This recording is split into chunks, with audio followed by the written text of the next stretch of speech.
My fiancé's childhood sweetheart crashed our wedding ceremony, and instead of dismissing her, he turned our special day into a reunion for them.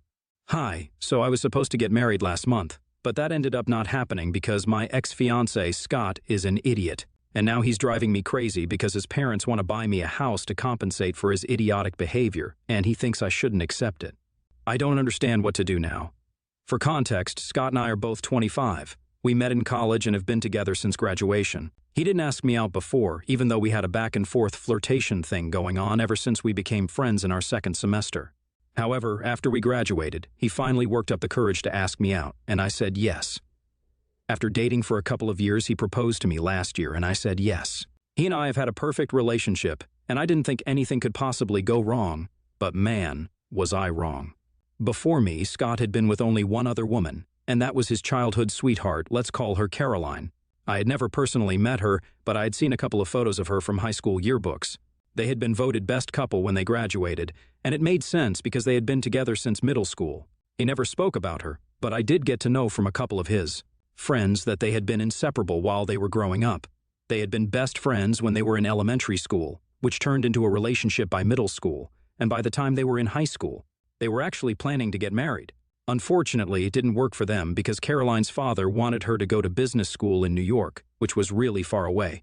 They tried to make things work and continue the long-distance relationship, but they couldn't, and it led to a lot of fighting, so they broke up a few months after college started. I didn't know about any of this until much later because Scott introduced me to his school friends after we had already been together for 3 months.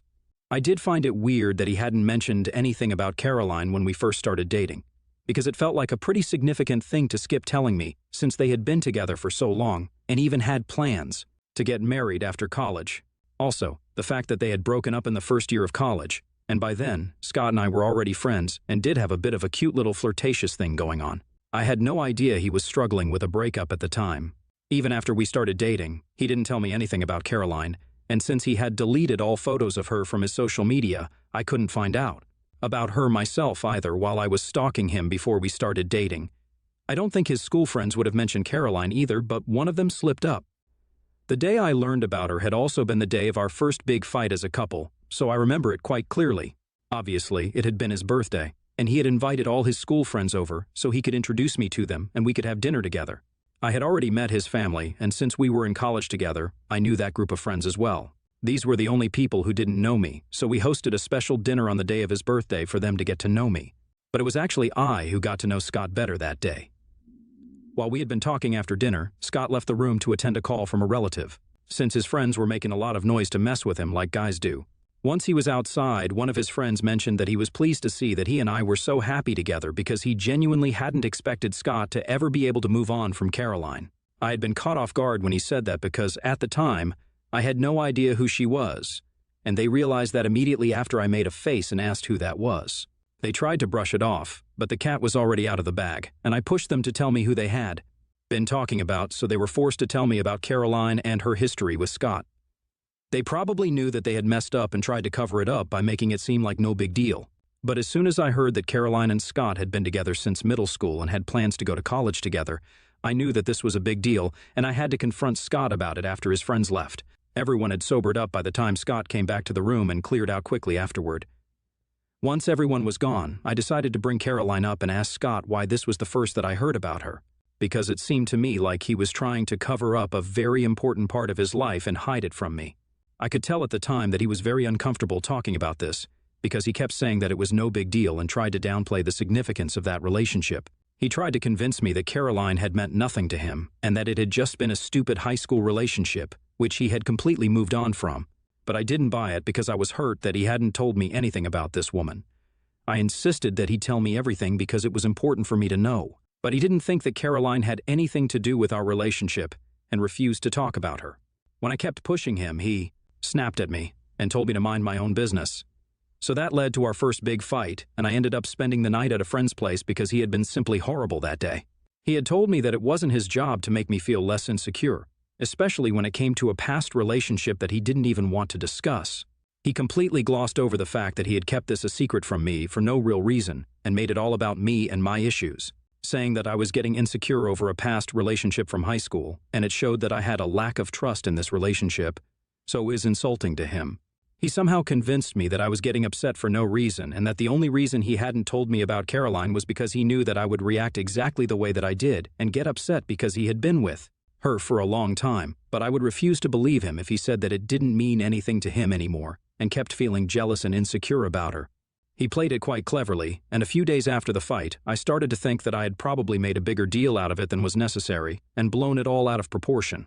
So I apologized to him, and he forgave me as long as I promised him that I wouldn't bring Caroline up again. He told me that the reason he didn't want to talk about her was because she was really clingy and annoying, and it was embarrassing for him to talk about her because it just reminded him that he had wasted so many years of his life with her, and he didn't want to waste more time talking about her when he was with me now.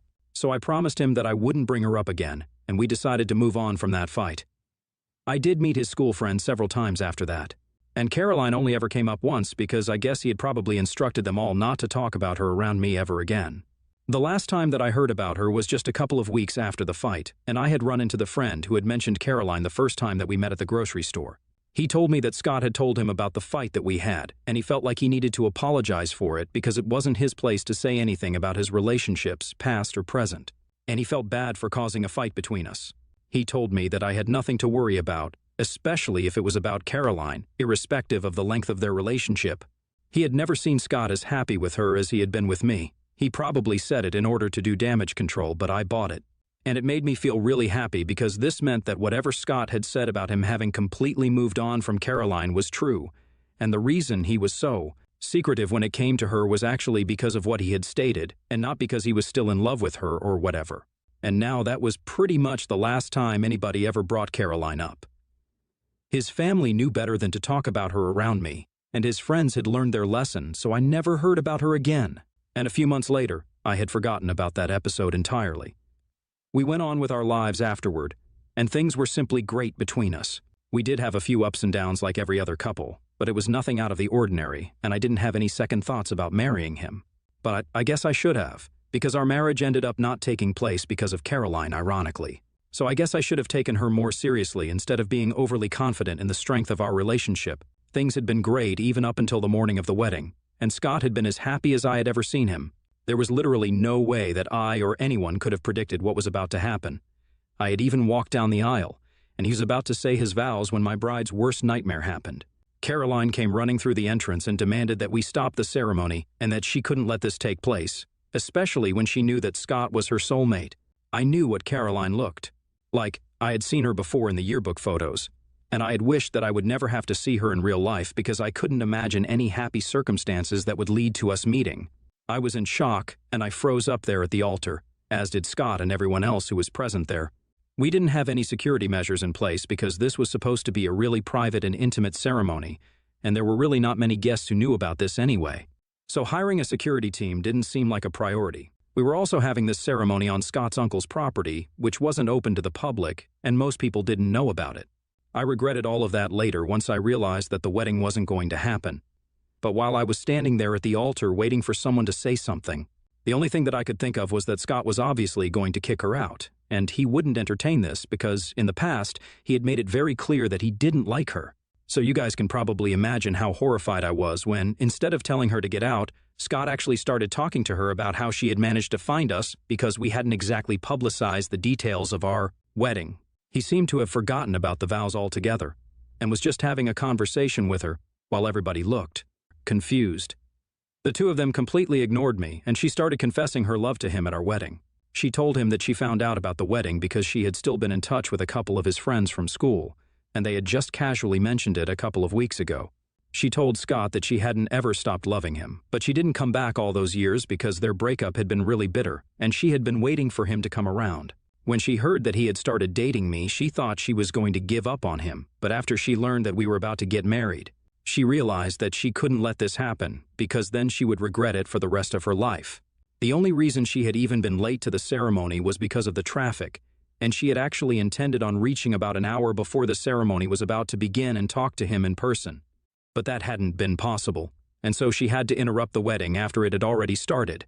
She told him that she loved him and always had, and now it was up to him if he wanted to work things out with her, but if he was sure about me, then she would leave the ceremony, and we could all pretend like this never happened. This discussion had been happening right in front of me, and strangely enough, since he was actually entertaining it, nobody knew whether to kick her out or just to let them talk. When Caroline said that she would leave if Scott was sure about me, I thought that he was finally going to tell her to go away because the opportunity to do so was right there, and I was actually willing to forgive him even up until that point. But instead of saying that he was sure of me and was going to go ahead with the wedding, he started arguing with her instead of just doing the normal thing. He told her that she had been unfair to him by attending a different college and breaking up with him because that had never been part of the plan. And now she was here confusing him just because she hadn't been able to make up her own mind. He accused her of being selfish and never thinking about his feelings, and Caroline apologized for it and tried to tell him that she would change. By then, almost minutes had passed since she interrupted the ceremony, and I had come back to my senses. They were having a full-blown conversation about the past, and I realized that this was turning into all about them. I was nothing but a supporting character by that point. I felt incredibly hurt that Scott was entertaining this conversation instead of just showing her out, and all eyes were on them now.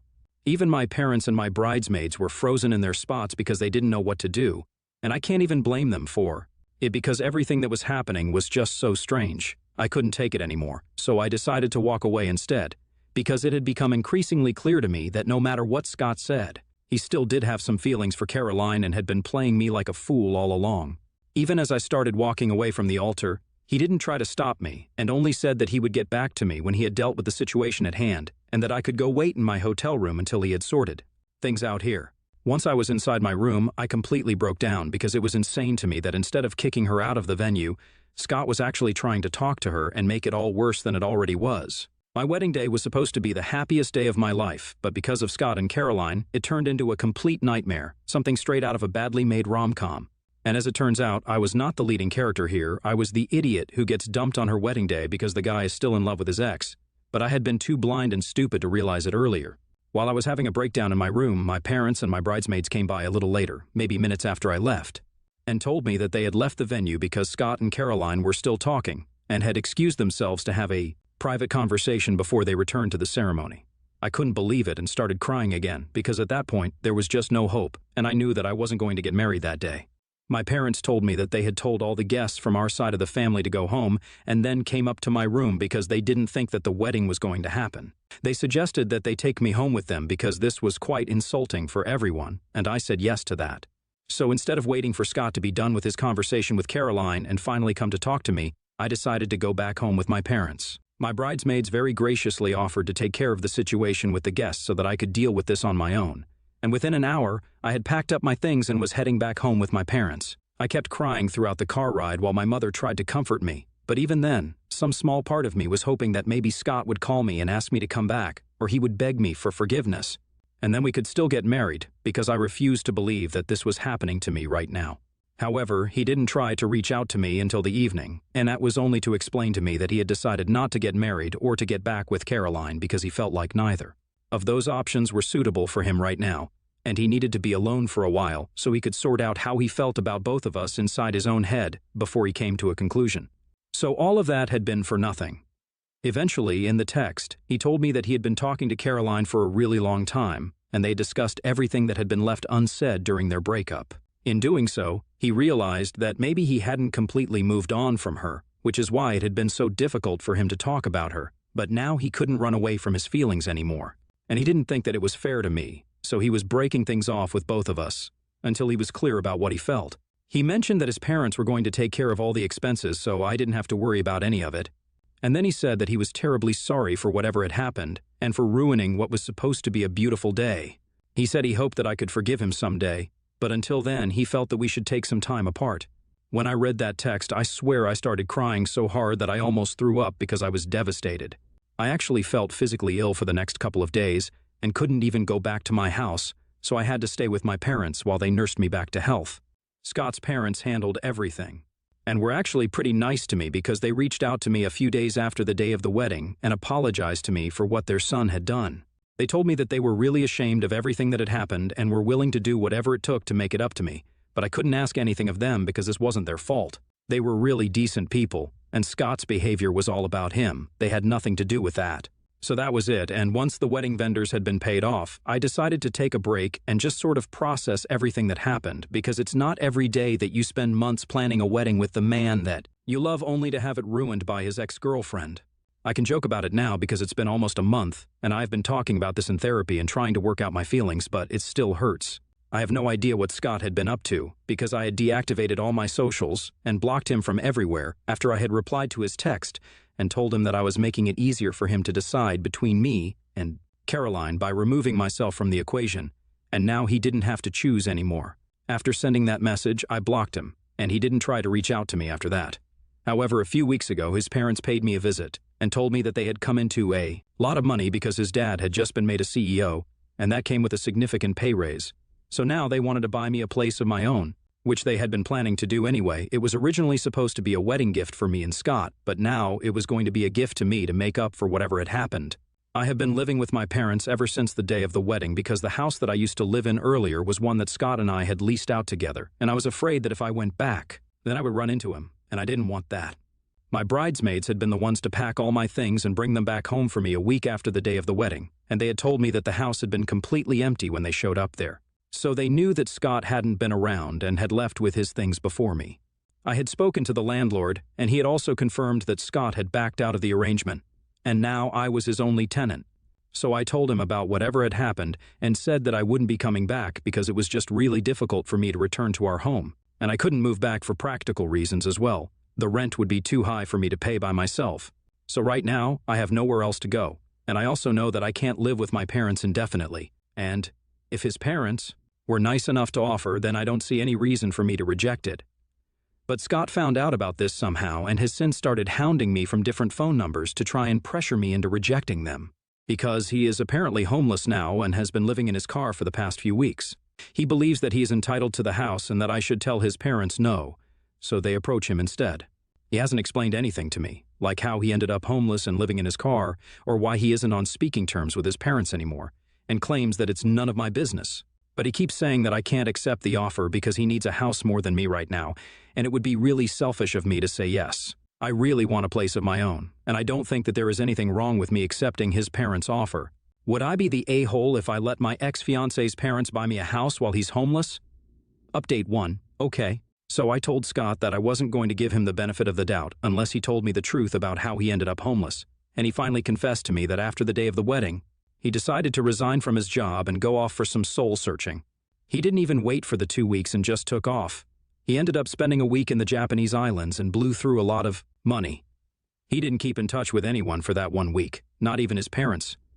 He had been expecting his parents to help him out by letting him live with them when he came back, but they were obviously really angry because he had disappeared without a word and hadn't even bothered to give them an explanation. But now he expected them to help him out just because he was back, so they got into a big fight, and he told them that he didn't need their help. But he soon realized that he had no place to go since he had ended his lease for our old place, and he couldn't count on his parents. He could get a new apartment, but that would take some time, and he didn't have a stable income right now, so he also had to look for jobs. He couldn't live with any of his friends either because he had fought with them as well after the day of the wedding for being loose-lipped around Caroline and telling her about the details of the wedding. And none of them were talking to him anymore, so he had no one at the moment. But thankfully, he heard about his father's offer to me from his father's realtor. That guy didn't know about the wedding falling through and had contacted him to ask what kind of house he was looking for because he had assumed that when Scott's father told him to start preparing a list of potential properties, he was probably referring to the wedding gift that they had discussed earlier. And so he had reached out to Scott, which is how he found out that his father was buying a house. And he knew that it was for me because his father had told his realtor to look for places near my workplace.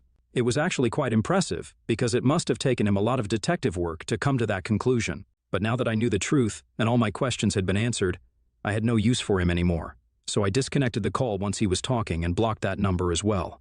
It was a really mean thing to do, but I don't care. What he did to me was far worse than his pettiness, so now I have a free pass for everything. Update 2, I finally reached out to Scott's parents and I told them that I was ready to accept their offer because I really felt like I deserved it. I also told them about Scott's homelessness, and they told me that they were ready to help him out as soon as he came to his senses and apologized to them.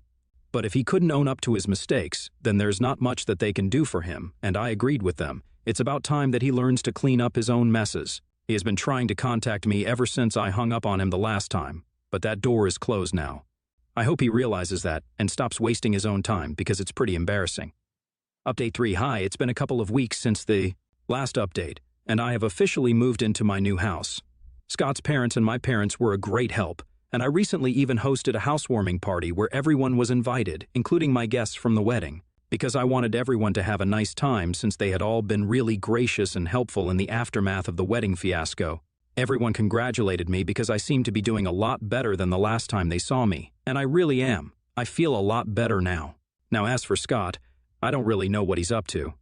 A couple of my friends told me after some online stalking that he moved in with Caroline, or at least that's what it looks like from his social media, because he is definitely living in a woman's house, that's for sure, given the feminine decor and everything. But I don't care now. It doesn't matter to me. He can live wherever he wants, as long as it's far away from me.